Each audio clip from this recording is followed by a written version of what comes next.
Welcome to Sisan একাডেমিতে স্বাগত। আজকে আমরা একটা ইম্পর্টেন্ট জিনিস শিখব ফাস্টার ক্যালকুলেশন ট্রিক্সে, যেটা হচ্ছে কি রিজনিংয়ের ক্ষেত্রে খুব ইম্পর্টেন্ট। কোডিং ডিকোডিং চ্যাপ্টার বা হচ্ছে গিয়ে র্যাঙ্কিংয়ের যে চ্যাপ্টার থাকে সেখানে হচ্ছে এটা খুব কাজে লাগে, ঠিক আছে। বা হচ্ছে গিয়ে তোমার অ্যানালজি বলো, তারপরে বিভিন্ন হচ্ছে গিয়ে ওয়ার্ডম্যান আউট, সেগুলো বের করতেও অনেক সময় এইগুলো কাজে লাগে। সেই জন্য অনেকের দেখবে A to Z অবধি পজিশন ভ্যালুগুলো অনেক মনে রাখতে খুব সমস্যা হয়। সেই জন্য তাদেরকে বলবো অবশ্যই একবার ফুল ভিডিওটা তোমরা দেখে নাও, ঠিক আছে। বেশিক্ষণের ভিডিও না, তাহলে আশা করি লাইফ টাইম তোমার এটা মনে রাখবে, ঠিক আছে। সেই জন্য চলো লেট স্টার্ট, আর বেশি কথা বলবো না। দেখো, আমাদের প্রথমেই মনে রাখতে হবে এই তিনটে জিনিস। দেখো, আমরা ইন জেনারেল এইটা জানি যে ABCD এদের পজিশন ভ্যালু 1 2 3 4, আর হচ্ছে XYZ, শেষে দেখো XYZ আছে, XYZ তাহলে 24 25 26। আর হচ্ছে আর একটা ইম্পর্টেন্ট যেটা হচ্ছে ইজোটি, ঠিক আছে, মানে 5-এর মাল্টিপল। মানে হচ্ছে এর পজিশন ভ্যালু 5, জে এর হচ্ছে 10, ওর হচ্ছে 15, টির হচ্ছে কি 20, আর হচ্ছে গিয়ে ওয়াই এর হচ্ছে গিয়ে 25। দেখো, আমরা এই T20-র যুগে টি মানে 20, এটা তো কমন ব্যাপার, কোনো ব্যাপারই নেই। তাহলে আমরা ইজোটি যদি মনে রাখি, তাহলে দেখবে এই ইর পাশাপাশি বা জে এর পাশাপাশি বা ও এর পাশাপাশি বা টি এর পাশাপাশি লেটারগুলো আমরা কমিয়ে বাড়িয়ে আমরা র্যাঙ্কিং পজিশন ভ্যালু মনে রাখতে পারবো। এবারে চলো আমরা দেখি এফ থেকে ডাব্লিউ অবধি পজিশন ভ্যালুগুলো কিভাবে মনে রাখা যায়, ঠিক আছে। চলো দেখো, আমরা এখানে প্রতিটা লেটার ওরিয়েন্টেড একটা করে মানে খুব সিমিলার সাউন্ড রিলেটেড ওয়ার্ড আমরা শিখব, ঠিক আছে। সেখান থেকে মনে রাখার চেষ্টা করবো। দেখো, এফ থেকে হচ্ছে ফিক্স 6, তাহলে এফ এর পজিশন ভ্যালু হচ্ছে 6। তারপরে আমাদের কমন একটা জিনিস আছে, আমরা যারা কম্পিটিটিভ এক্সামের পারপাসে, দেখো G70 মানে G7 কান্ট্রি, G20 কান্ট্রি, ঠিক আছে। তাহলে G7, ঠিক আছে, G7 মানে হচ্ছে কি জি এর পজিশন ভ্যালু হচ্ছে কি 7। তারপর হাইট, এইচ থেকে হাইট 8, দেখো হাইট 8, তাহলে এইচ এর পজিশন ভ্যালু 8। বা তুমি এইরকম ভাবতে পারো, এইচকে দেখো উপর নিচ যদি আমরা জুড়ে দিই, দেখো 8-এর মতো হয়ে যাচ্ছে, ঠিক আছে। এইভাবেও মনে রাখতে পারো, হাইট 8। তারপরে আসছি জম্মু অ্যান্ড কাশ্মীর, মানে জে অ্যান্ড কে আমরা শর্টে জম্মু অ্যান্ড কাশ্মীর জানি।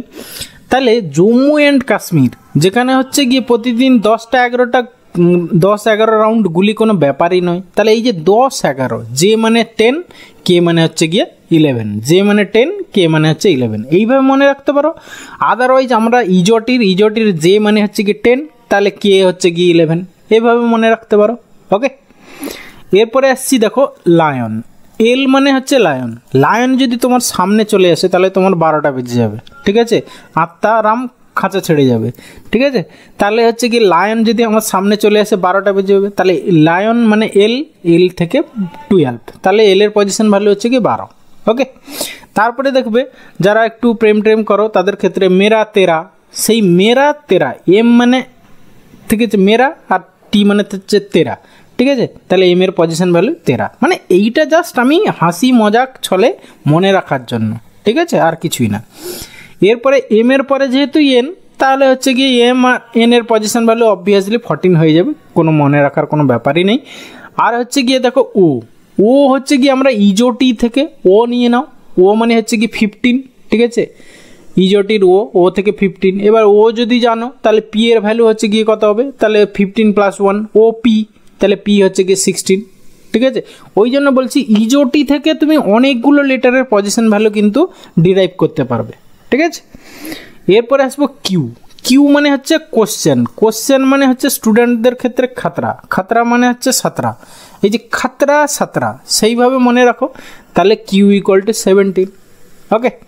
তারপরে আর মানে হচ্ছে রাইট টু ভোট, 18 বছর বয়সে আমরা রাইট টু ভোটের অধিকার পাই, ঠিক আছে। তাহলে আর = 18, এটা গেল। তারপরে ST, ঠিক আছে। দেখো T20-র যুগে T20, সেখান থেকে টি তো 20 আর তার এস হচ্ছে আগে, তাহলে 19, এভাবে মনে রাখতে পারো। বা হচ্ছে SC ST-তে 19-20 ফারাক, ঠিক আছে। তাহলে SC ST ঠিক আছে। তাহলে হচ্ছে ST, টি মানে 20, ঠিক আছে। আর S হচ্ছে কি 19, এইভাবেও মনে রাখতে পারো। SC STতে 19-20 ফারাক, মানে S মানে 19, টি হচ্ছে গিয়ে 20, এইভাবে মনে রাখতে পারো। তারপরে হচ্ছে ইউ হচ্ছে গিয়ে যারা হচ্ছে কি হাউসফুল 4 সিনেমা দেখেছো তারা জানো 21, ঠিক আছে। ইউ গিভ মি 21, এটা অন্যভাবে নেবে না, জাস্ট মানে মনে রাখার জন্য, ঠিক আছে। 21 মানে 21, তাহলে ইউ 21, ইউ ইকুয়াল টু 21। এরপরে আসবো কি না হচ্ছে ভি আর ডাব্লু। দেখো ভি হচ্ছে ফ্যামিলি প্ল্যানিংয়ের ব্যাপারে, হাম দো হামারা দো, we have two and we two, তাহলে দো হ্যাভ, এই যে ভি হ্যাভ, ভি থেকে 22, মানে হাম দো হামারা দো মানে we have two and we two, সেখান থেকে ভি ইকুয়াল টু 22, এইভাবে মনে রাখতে পারো। তারপরে হচ্ছে ডাব্লু মানে হচ্ছে ওয়ার্ক মানে কেউ হচ্ছে কি 24 ঘন্টা মানে সে ধরো ঘুমোলো না, ঠিক আছে। তাহলে খাওয়া আর এমনি টুকটাক শারীরিক ক্রিয়াকর্ম, তার জন্য অ্যাটলিস্ট 1 ঘন্টা কাজ তো, মানে 1 ঘন্টা সময় তো সারাদিন লাগবেই, ঠিক আছে।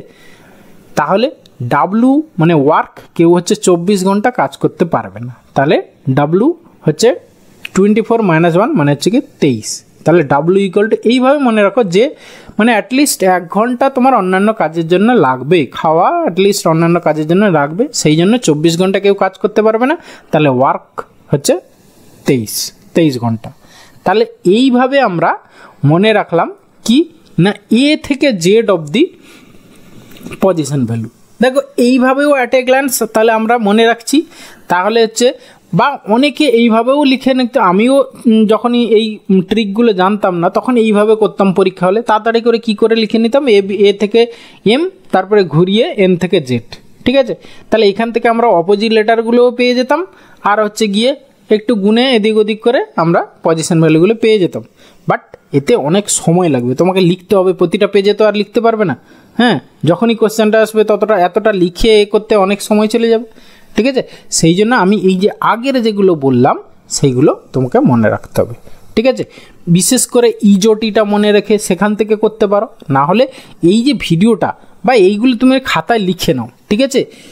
মানে এই তোমার এফ থেকে FGH, ঠিক আছে, এইগুলো কয়েকবার এই ভিডিওটা তুমি দেখতে পারো, ঠিক আছে, বা খাতায় এইগুলো লিখে নিতে পারো, লিখে কয়েকবার তুমি রিভিশন দাও, দেখবে অটোমেটিক্যালি মনে থাকবে, ঠিক আছে।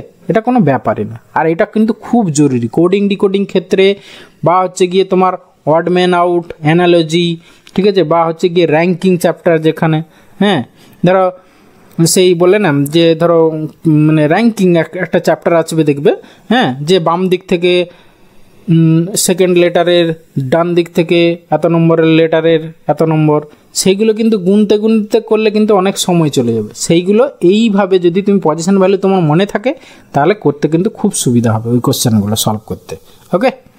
এরপরে আমরা আসবো অপোজিট লেটার।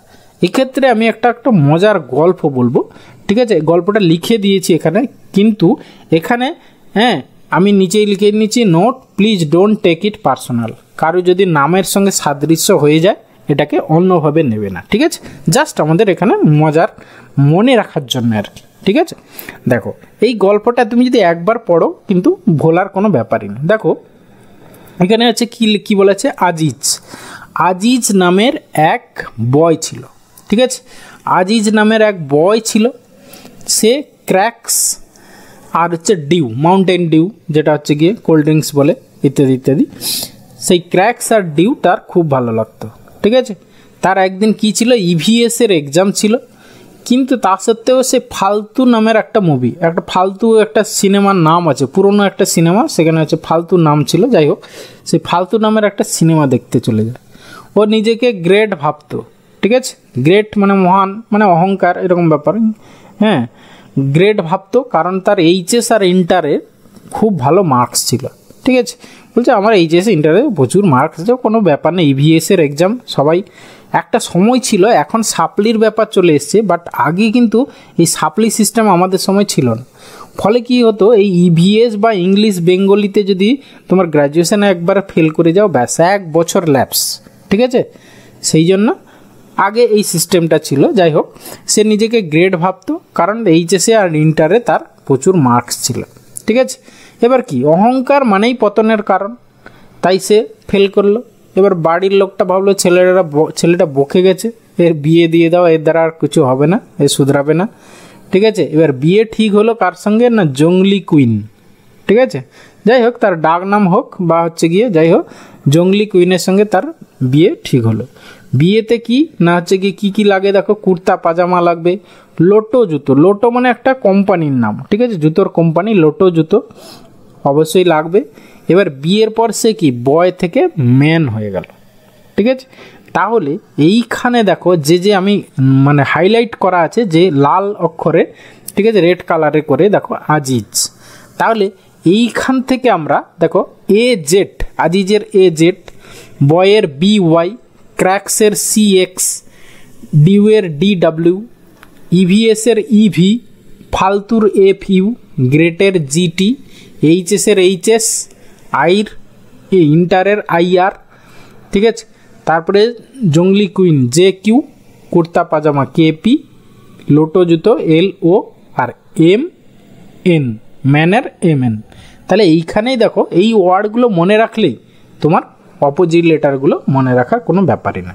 ঠিক আছে, দেখো আমি পরের পেজে করে দিয়েছি। আজিজ এ জেড, এর অপোজিট জেড, জেডের অপোজিট এ, বয়ের বির অপোজিট ওয়াই, ওয়াইয়ের অপোজিট বি, ক্র্যাক্সের সির অপোজিট এক্স, ডির অপোজিট ডাব্লিউ।